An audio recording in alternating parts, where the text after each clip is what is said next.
Ladies and gentlemen, pre-release number 8 for Minecraft Java Edition 1.16, the Nether update has been released. We're getting closer to the release, which has now been announced will happen on Tuesday next week, on the 23rd of June. That means that these pre-releases contain less and less new things and more just straight bug fixes, and this one is no different, has a bunch of bug fixes in it. My name is slicedlime, I'm here to guide you through all the changes in this pre-release. Let's start with gameplay. The new mode of grass decaying caused problems for certain farms. That has now been changed, so grass only decays when it's under full blocks of water, that is a source block or a block of water flowing downwards. Speaking of water, if you had a settled pig in water, in a water stream, then it would accumulate speed infinitely. That has been fixed in this version. If you led a mob through a nether portal and had that mob on a lead, then the lead could disappear. That is fixed in this version. And large ferns and some other too tall plants would only drop one item when harvested rather than two. That is fixed in this version as well.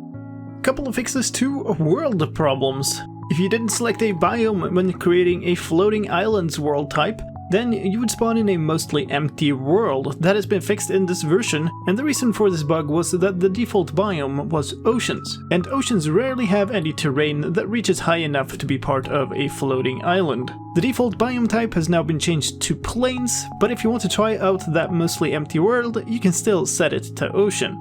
Another problem with the floating island world type was that passive mobs did not spawn during world generation. That has been fixed in this version as well.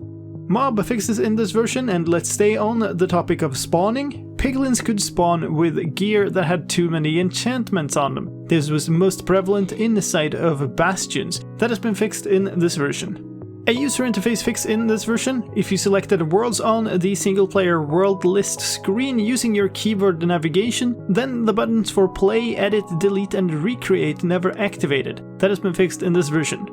Visual fixes in this version. A number of fixes have been done to bugs involving the player's pose. When starting or ending swimming, then you would have a motion with both of your arms moving the same way instead of being symmetrical. That is fixed in this version, together with a large amount of issues with holding tridents the wrong way or moving tridents the wrong way.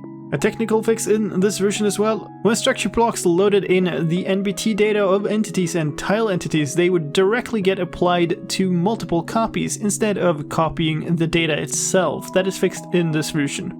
Together with this, a number of crashes have been fixed in this version, getting us to an ever more stable state for a release of Minecraft 1.16 on Tuesday next week. Even so, this is still a testing version and less well tested than a full release, so if you want to try this version, do so on a backup of your world or on a separate test world. Keep in mind that any world opened in this version can never be safely downgraded to a previous version again. If you want to try it out but you don't know how to, then click on the link in the iCard on the video right now or in the video description. That'll take you to a tutorial video for how to get and play a Minecraft snapshot or pre-release. That was all I had for you this time. I hope you found this quick update video useful, and if you did, please help me out in return, leave a like and share it with your friends. If you want to stay up to date with all the latest Minecraft news, then please subscribe to this channel where I make update videos for every new snapshot, pre-release and release of Minecraft. And don't forget to hit the bell icon and select all to get notified when the videos are done. My name is slicedlime, thank you for watching, and I'll see you next time.